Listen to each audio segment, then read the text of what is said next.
that came in for our last month's meeting.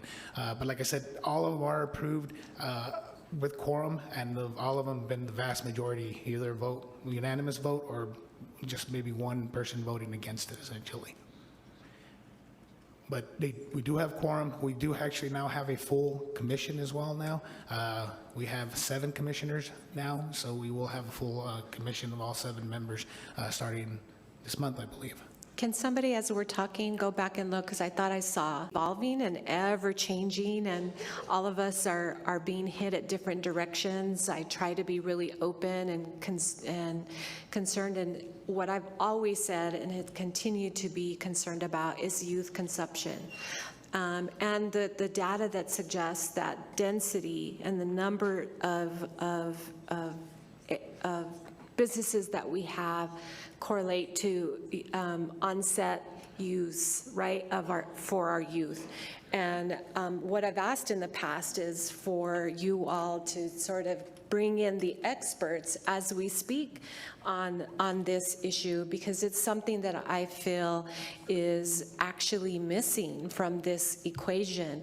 When I hear Dr. Pitts suggest that, you know, there isn't any evidence and whatnot, well, you're thinking from a planner perspective, I think, and I also believe that where you live, the zip code you're at, right? I mean, think about our city, and to Councilor Bencomo's commentary related to our city being small. Well, we all live in neighborhoods, or most of us here, me in particular, and I'll just speak for myself, where we have a high poverty rate, we have a number of issues, you know, happening in our community, and I worry about what the messages that we're sending to our kids. And luckily, I see a lot of folks here from H2H have been wonderful to invite me for tours, and we have really great conversations. They're very open, and they too, at least a couple of representatives that I won't speak for all of them, but that I've spoken to, are concerned about youth consumption. But those conversations aren't being had, and we need to have more of them related to that as it relates to density.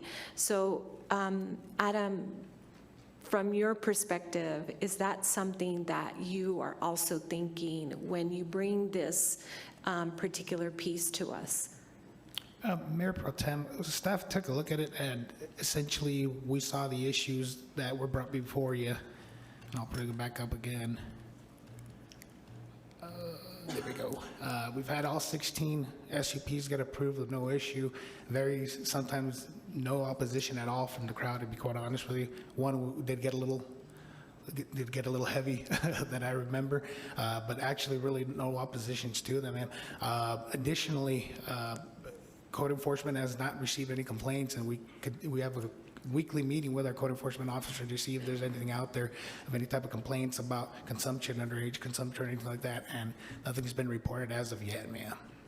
So that, as staff, that's what we look at, and that's why we feel that the amendments are basically needed, and maybe in the future something else can be done as well, as Councilor Bencomo brought up to change as well.